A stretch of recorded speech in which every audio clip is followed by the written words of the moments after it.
This week in comic books from DC, we get Saved by Belle Reve, a play on words, and that's about the only playful thing about the entire book.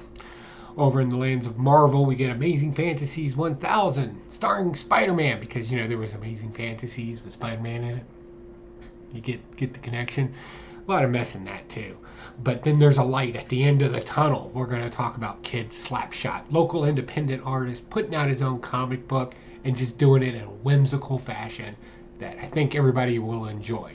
So we'll talk about all that and a few other comic books, but let's hit an intro. Come on, never sleep on me.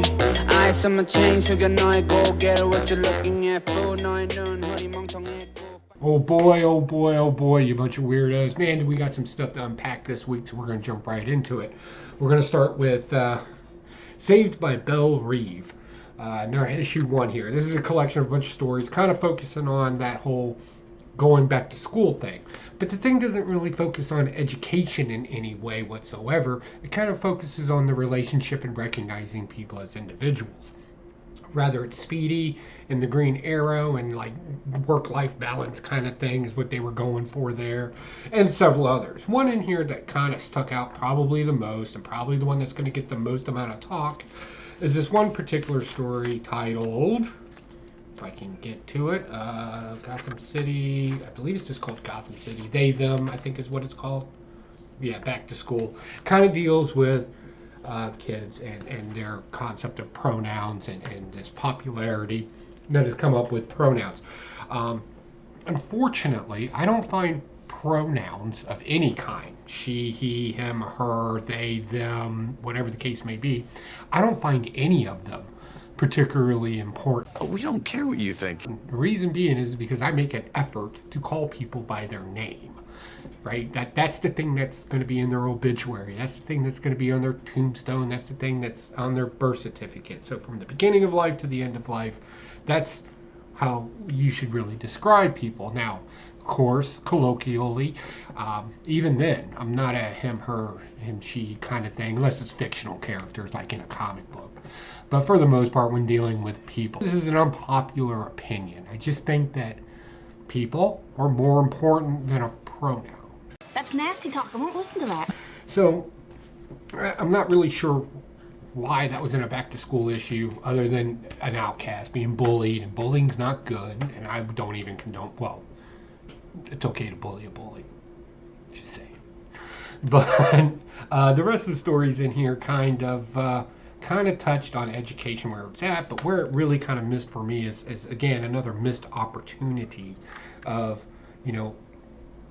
what is this education that you're learning? So many times in my life I've heard algebra's useless, and I'm like, no, I use algebra all the time. Algebra's a great problem-solving mechanism. You had a great opportunity to talk about those things that people just don't see important in education and how it really does enlighten a person. Instead, you just want to make everybody feel special. No. And I thought that was horrible. Because if you want to make somebody feel special, truly special, memorize their name to where you can recall it. Right? So you don't have to use a pronoun. Dismissed, and the other books in here were very similar. Again, Speedy and his work-life balance and everything else. The only one in here that was even remotely whimsical in any way was the Teen Titans one, and of course it is whimsical as all get out. It's basically just a cartoon. So again, this is another area where we can save. Oh, I'll take that back. I did like this Azazel story that was in here. Probably different than most other people enjoyed it. I saw this as the effect of having toxic teachers and toxic people educate people, and the result of it and the resentment that they have for it. Now, of course, they took a more comic book centric look at this, but as I was looking at it, I was like, I remember a teacher that just for some reason hated me. I'm not going to say I didn't give him a reason to hate me. I'm just throwing that out there. But I can distinctly remember some of these teachers.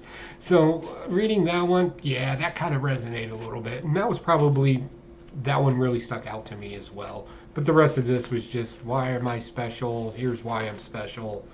Yada, yada, yada.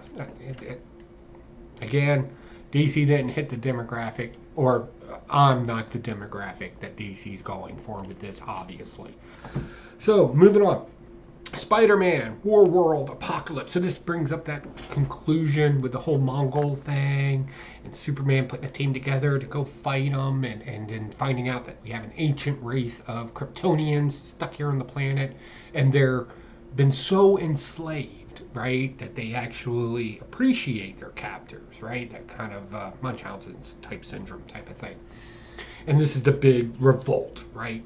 Going at it and punching it, and a lot is going on in this book.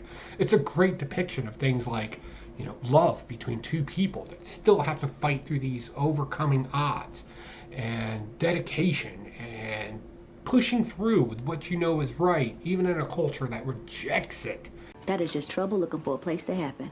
Right? I love that. That was great. And the life that you could have, because you don't even realize that you're restrained by these chains. Remember, the characters in here thought the chains were something to be proud of. Each link lengthened their chain. And I was just like, man, it was such a good conclusion in here. Some of the stuff, there was some stuff that just kind of muddled it down a little bit. The whole orphan thing, the woo-woo orphan creature that's based in science but uses woo-woo magic. A lot of that I didn't really get into, so I just kind of went over it. Like, I read it, and then I was like, did not think about it too much. And Oh, bless your heart. then we got into what Superman was trying to provide, and Superman does what he always promises to do. When he left, he came back, and I thought that was really cool. The little in the air giving Lois Lane a kiss, like not even asking, just like, hey, I'm back. Thank God, right? So I think it's great. And also stories like this, if the writers continue on with this type of methodology, it's a great resource for the hero to recognize what he has in his world. And that his world really isn't that messed up. Yes, bad things happen in it, and it needs to be corrected. But comparatively. And we also get a little hang-around deal with one of the characters who may be stirring the pot a little bit more in the future. You think? I kind of hope so. I hope they continue on with this other world as it develops, and we can kind of see this new culture and the offsprings and the fringe units of it kind of disrupting it. Like, there's a good story in there. I'm not saying I know the story, but you just know it's there. Ooh, man, I hope they don't miss that opportunity. I think that would be interesting for a lot of readers. So yeah, good stuff. Going into Marvel, yeah, my only two DCs pick up this week. Thunderbolts are relaunching, and it's okay. So if you don't know, this is coming off the back of Devil's Reign. Luke Cage is now the mayor of New York, and he starts this story off like any other politician would. He just straight lies to Hawkeye in here.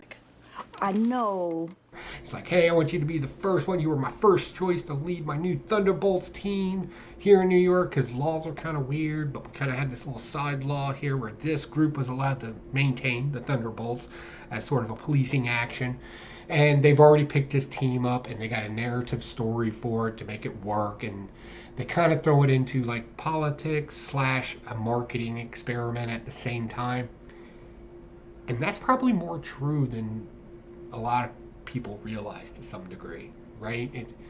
If what you want done is authoritative in nature, then simply make the public appreciate the nuts and bolts and the appearance of it. Just shut your nasty mouth, mister. And then they tend to accept it. I know that's a horrible thing to say, but it is a marketing strategy at the end of the day. So basically our team, we got a little Jessica Rambeau, who was supposed to kind of sort of be the leader because that was his first choice, really. And we get a bunch of other characters in here. Some I know, some I don't know. We have a new Power Man, you know, the person taking over Luke Cage. America Chavez is in it. We have a Cable look-alike in here. They're purposely keeping him mysterious because you always got the mysterious guy on a team. They literally mentioned that in the book. It was somewhat meta to some degree. And a few other characters. For a first issue, I don't know if I like this or not. Are you out of your ever-loving mind? We're going to have to wait for the next issue. First mission, of course, like any first team's first mission out there, and Jessica Rambeau had to come in and kind of fix everything up because it just is a disaster to some degree. But successful in the end. So, accomplishment through failure. Like, it's kind of weird. But let's see how they come together as a team, and let's see if teamwork's actually going to be a thing with this team. I would like to see that. And are they going to be kind of like that? Stopped. Remember Avengers Civil War, where like the good guys were kind of put on a leash, right? Let's see if we kind of play with that a little bit in this story and see where that takes us. I think that would be an interesting look, right? The bureaucracy versus the people that are the ability to do it. Am I that obvious? All right, next, Spider-Man. Amazing Spider, or Amazing Fantasy, starring Spider-Man, I should say. This is okay. Again, playing with popular narratives today. One of the probably stories that probably stuck out to most people was how the media can be influenced, right? There's a guy who's using some hallucinogens and making people read what they perceive inside of a book or the newspaper at this point, even to the point where JJJ thought that he was going to be getting a Pulitzer prize. I don't know. None of the stories really stuck to me in any degree. The only reason why I mentioned that one is because obviously it's popular today, fake news, or whatever the case may be, Russian hacking, or whatever the case may be, or popular narratives today, and inside our media, and to some degree probably true. But for the most part, the stories were what the stories were. What is Peter Parker? What makes Peter Parker? And what makes Spider-Man at the end of the day? A guy just trying to do good things because of some overburdened regret. You are a gigantic parody of yourself, and you don't even know it. To some degree. Yeah. And there's a one in there where what does Spider-Man look like when he's older and gets hurt? You know, he still gets up and does the right thing at the end of the day. Just kind of focusing on what makes a hero. Next, Lady Hell. So this is kind of an interesting take. As we start playing with the multiverse and multi-worlds and everybody's kind of picking up that concept, somebody's like, hey, what would all the different hells look like throughout the vastness of this multiverse concept? So we kind of get that in here. We get a Viking going into more of a medieval type story. Viking going into medieval, or medieval going into I'm sure an Asian one's going to pop up. What is the princess of hell, or the queen of hell? What does she look like in these other things, and how do they interact with each other? Not very well. I would insert a male joke in here right now, but I'm not going to. I'm pretty sure you got one in your own head, but Your small line of mess. something with women together and the pecking order. It's a thing. Right? But in this, I thought for overall it was fun, it was interesting, but I don't know what happened. Like, I opened up the book and a page just randomly fell out and it's still stapled. I don't know. Error print? I'm not sure how that even works, or how many other issues were probably affected by it. You can just keep it. Interesting. So next I want to talk about this. And I'm super excited. Oh, one other pickup I got before I do that. I picked up this Fantastic Four Full Circle Alex Ross sealed book. This kind of stuff doesn't normally fit into my collection. So what I'm thinking about doing is a contest or a sub giveaway or something along those lines. I'm not really sure. It's hard for me to make up my mind on these kind of things. That's where you come in. Definitely leave a comment down below. Let me know what we can do that's fun and engaging with the community, and we can get this out to somebody. I don't know. What do you think? All right, last but not least, to finish off my independence this week, unfortunately I got to do this one digitally, and that's this book right here. This is Kid Slapstick. So this is by an artist here in our local area, and if I butcher your last name, sir, I apologize, but I want to say it's Troy Dongarria. It's spelled right here. So this is a wonderful, wonderful, whimsical book to read, where it's both great for children. Yeah, it's got some cartoon violence in it, so beware of that. But it's also great for an adult to read too, because it kind of touches on a lot of pop culture things, the Peanut Gang and various type jokes that a dad would get, right? Dad joke. Or just adult joke, really. But it's still whimsical enough that a kid will enjoy it. Plus, the artwork in it is great as well. So I'm going to leave his Instagram and his website in the description down below. Again, be sure to check this book out. I think you will enjoy it. And And I try not to recommend books. I know I did it last week and you're like, you're doing it again this week. I get that.